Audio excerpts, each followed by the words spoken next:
Next message has some context in it, right? Through story. There was one time, like years ago, where my ex's friend had invited me to church. And this was the time I vowed never to attend someone's church ever again. So he said it was going to be like a little bit of an overnight, but that overnight extended from like 7 in the evening to like 7 in the morning. We get there to the church, and it was probably about 3 hours before the pastor came. People are like just worshiping, and it's like, war zone type vibes. But I just remember the energy was very hostile, and the ushers were just very like bullying, is another word to use there. And 3 hours, people are chanting and singing and getting hungry and getting tired. And, almost like sort of do one of those. And I remember getting like a tap, like so angrily, like one of the ushers going like, wake up, stand up. Like, the pastor's here. So everybody needs to stand up. The pastor, he's got his like white like chair, it's raised on a podium. And everybody's just like worshiping, like, I'm very wary of people who worship human beings, to be quite honest, personally. So he's doing his things, he's going around pushing, you know, getting the Holy Spirit, whatever you want to call that. People are falling down on the ground.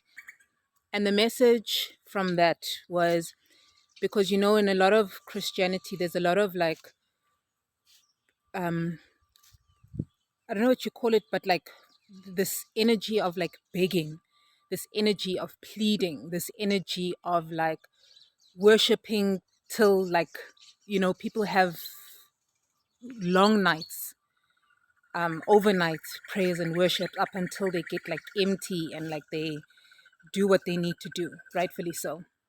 I got a message today. The reason why your prayers aren't working is because you're asking for something that you already have. Do you understand? You were chosen to come here specifically.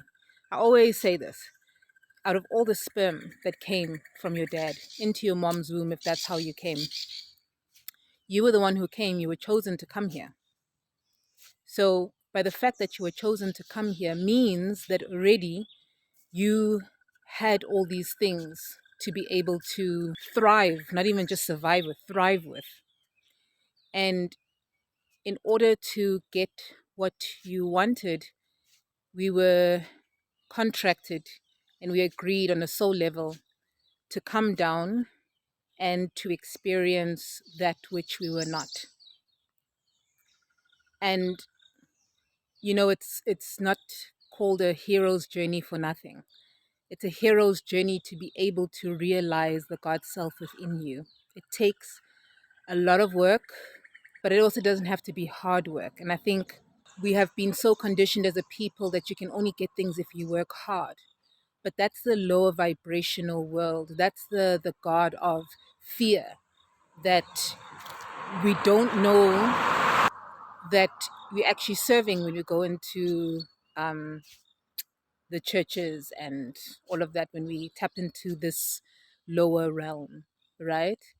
That's why it said we have to bring heaven to earth, because heaven and hell is a state of mind. And by saying already, it's already sort of like a clue that if we bringing heaven onto earth, then this just might be hell.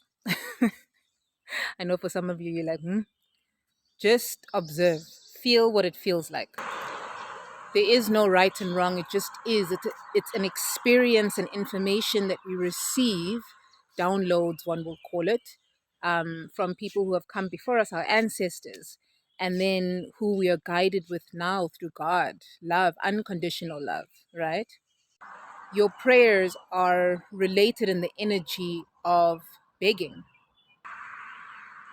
And if you knew the God within you, you would command these things to appear in your physical manifestation. because these things are already here. It says what is has already been, and then something, it follows with something else. So some of you aren't receiving your prayers because you are begging for what you already have. God needs you to rise, to invoke the God within you, and to command these things into existence, and to almost collapse time. We've been hearing a lot of these like quantum leaping. It's nothing new, it's just a terminology. You are collapsing time, quantum leaping into the version of you that already has it. So some of you also aren't receiving what you want because you are still tied to the version of you that doesn't believe it already has it. So this is all about nervous system recalibration. So the body goes from fear to safety. The mind goes from fear to joy and peace.